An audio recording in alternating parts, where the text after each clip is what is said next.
Buenas noches a todos, qué bueno que podemos compartir esta palabra hoy en medio de la semana, en medio de nuestras ocupaciones. Qué bueno es poder hacer un alto y venir delante del Señor para tomar este tiempo de meditación en la palabra y de oración. Y hoy vamos a meditar en el texto que está en Éxodo capítulo 22, de los versículos 20 al 29. Éxodo capítulo 22, de los versículos 20 al 29.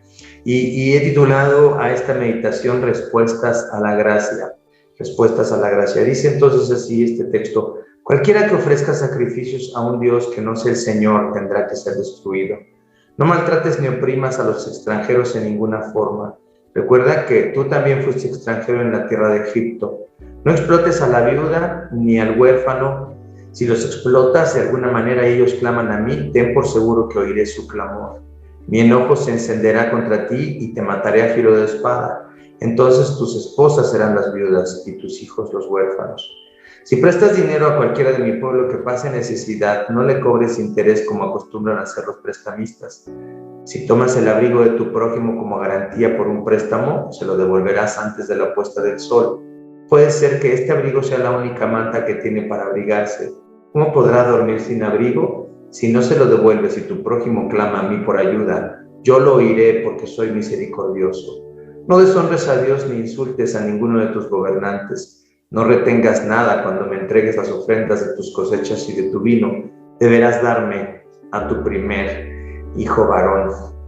Y he titulado a esta meditación Respuestas a la Gracia, porque estos mandamientos fuera de la gracia de Dios no nos pueden justificar. Aunque los obedeciéramos perfectamente, no nos pueden justificar delante del Señor.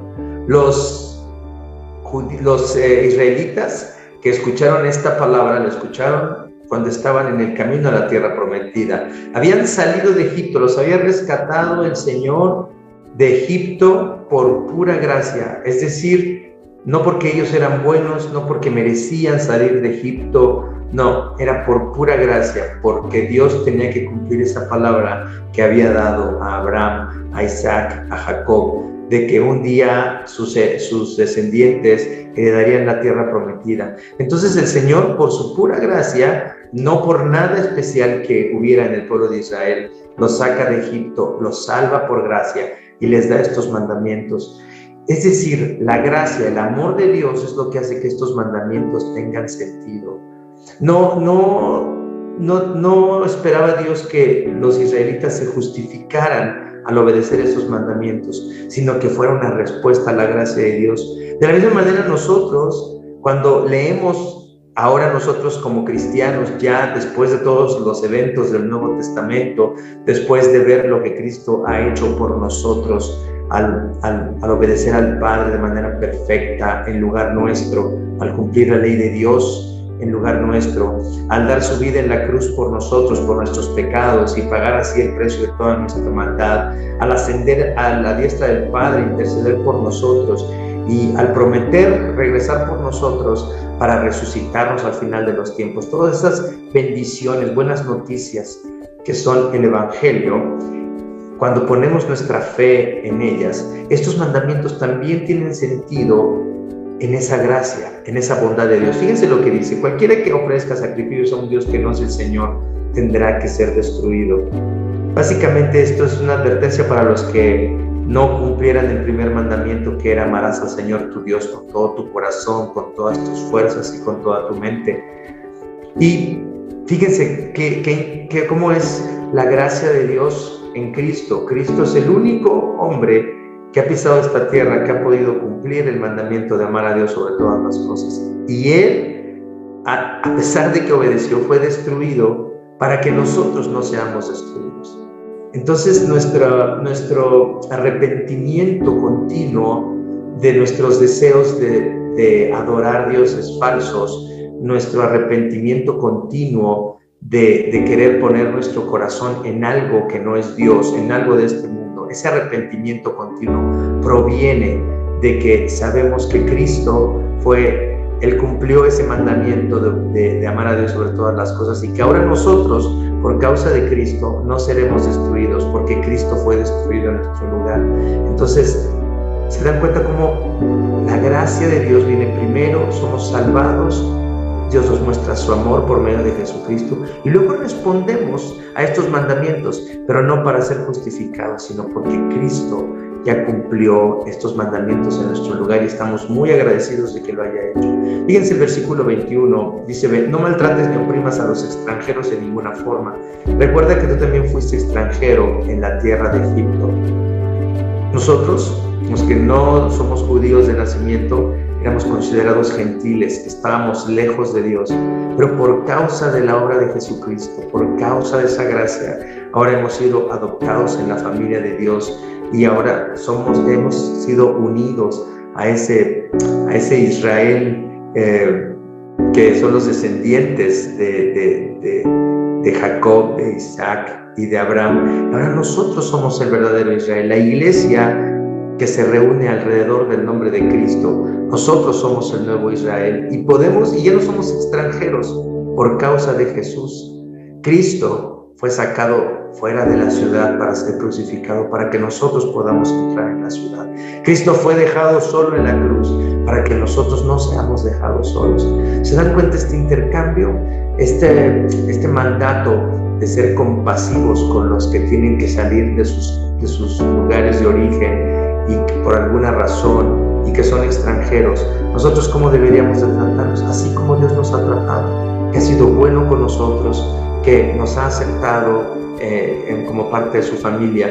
Entonces, ¿cuánto sentido tienen estos mandamientos para nosotros como cristianos? Por la gracia. Sin la gracia, estos mandamientos no tendrían ningún sentido. Dicen los versículos 22 y en adelante, dice: no explotes a la viuda ni al huérfano. Si los explotas de alguna manera y ellos claman a mí, ten por seguro que oiré su clamor. Mi enojo se encenderá contra ti y te mataré a filo de espada. Entonces tus esposas serán las viudas y tus hijos los huérfanos. Si prestas dinero a cualquiera de mi pueblo que pase necesidad, no le cobres interés como acostumbran a hacer los prestamistas. Si tomas el abrigo de tu prójimo como garantía por un préstamo, se lo devolverás antes de la puesta del sol. Puede ser que este abrigo sea la última manta que tiene para abrigarse. ¿Cómo podrá dormir sin abrigo si no se lo devuelve? Si tu prójimo clama por ayuda, yo lo oiré, y aquí está el secreto, porque soy misericordioso. Si nosotros hemos recibido misericordia por causa de Cristo, perdón de nuestros pecados, adopción como hijos de Dios, entonces ¿cuál debería ser nuestra respuesta a Dios? No solamente decir gracias Dios, pero también mostrar misericordia con los que están en necesidad, tener compasión de los que están en necesidad como Dios ha tenido compasión de nosotros. Primero recibimos la gracia y luego respondemos a ella. Estos mandamientos tienen sentido por la gracia que nos ha sido dada. Y luego dice en los versículos 28, el versículo 28, no deshonres a Dios, ni insultes a ninguno de tus gobernantes. ¿Dónde está? ¿Cómo esto también es una respuesta a la gracia? Si nosotros realmente entendemos que Dios nos ama y que nos ha dado un Salvador, que es Cristo Jesús, entonces nuestra esperanza nunca puede estar puesta en los gobiernos de este mundo, en los gobiernos imperfectos de este mundo. Nunca debemos de poner nuestra esperanza en los gobiernos mundanos. ¿Por qué? Porque nuestra esperanza está puesta en Cristo, en Dios que gobierna sobre todas las cosas. Y aún los gobernantes de este mundo, sin saberlo, gobiernan para Dios. Entonces, ¿cuál debe ser nuestra actitud? ¿Maldecir a los gobiernos malos? No. Dice el apóstol Pablo en la primera epístola a Timoteo, en capítulo 2, versículo 2, dice que oremos por nuestras autoridades, que pidamos a Dios por ellos, que pidamos que Dios también tenga misericordia de ellos. Eso es lo que tenemos que pedir. Entonces, maldecir a un gobierno malo es lo más fácil, pero solamente las personas que no comprenden lo que han recibido en Cristo, lo que tenemos en Cristo, lo que somos en Cristo, podemos tener esa actitud hacia los gobiernos. Pero si comprendemos que Dios ha sido misericordioso con nosotros, entonces también pedimos misericordia para nuestros gobernantes, para que también ellos puedan conocer al Señor y también se puedan arrepentir como nosotros lo hemos hecho. Finalmente dice: no retengas nada cuando me entregues las ofrendas de tus cosechas y de tu vino. Deberás darme a tu primer hijo varón. En el Éxodo, en el capítulo 3, versículos 2 y 13, se nos dice que el Señor pidió a los israelitas que consagraran a todo primogénito. ¿Por qué? Como un símbolo para recordar que Dios había protegido a los primogénitos de Israel y que había dado muerte a los primogénitos de Egipto. Entonces, todos los varones israelitas que fueran los primogénitos y también los primogénitos machos de los animales que fueran propiedad del pueblo de Israel, deberían de ser entregados al Señor, consagrados al Señor. Y obviamente se sacrificaba a un cordero en lugar de los niños israelitas. Y entonces, pero quedaban consagrados de esa manera, le pertenecían al Señor. Y esto es algo muy importante. No retengas nada cuando me entregues las ofrendas de tus cosechas y de tu vino. Deberás darme tu primer hijo varón. ¿Qué significa esto? De acuerdo a la gracia que hemos recibido, de acuerdo al perdón de nuestros pecados que hemos recibido, de acuerdo a esa obra maravillosa que Cristo ha hecho a nuestro favor. Entonces, ¿cómo deberíamos de responder a Dios? ¿Qué es lo que merece Dios como respuesta? Merece nuestras vidas, merece todo, merece lo que más amamos, merece lo que más amamos, que es nuestro dinero, o que pueden ser nuestros hijos. Eso es lo que está diciendo aquí. ¿Qué es lo que Dios merece? Que le demos todo lo que más amamos, que nos desprendamos de lo que más amamos y entonces confiemos en su gracia, en su misericordia, si es verdad que la hemos recibido. Si no, nunca vamos realmente a poder darle lo que el Señor merece en nuestras ofrendas, en nuestros diezmos. Siempre retendremos algo para nosotros, siempre seremos infieles con Dios, pero si realmente hemos recibido esa gracia, ¿cómo no vamos a responderle con todo lo que tenemos? Esto deberás darme a tu primer hijo varón. Dios no nos pide nada que Él no haya hecho por nosotros. Dice en Romanos 8:32, si Dios no se guardó ni a su propio hijo, sino que lo entregó por todos nosotros, ¿no nos dará también todo lo demás? Si Dios no escatimó ni a su propio hijo, ¿cómo no nos dará todas las cosas? ¿Se dan cuenta? Esa gracia maravillosa de la que hablamos requiere una respuesta radical, requiere una respuesta total de nosotros, una entrega total de nosotros. Por la obra maravillosa de Cristo y por su gracia, deberíamos estar muy agradecidos hoy y responder de estas maneras tan concretas, ¿no? que hoy vemos en el Antiguo Testamento y que tienen mucho que ver con nuestra respuesta a Dios ahora ya en Cristo. Que el Señor nos ayude a cambiar nuestros corazones, que el Señor nos ayude a serle fieles y a responder a esa gracia. Aún nuestras oraciones demuestran si nosotros realmente estamos interesados en responder a Dios o si solamente estamos interesados en que Dios nos dé lo que nosotros queremos. ¿Cómo vamos a orar? ¿Cómo vamos a responder a la gracia de Dios también a través de las oraciones? Eso es algo que tenemos que pensar.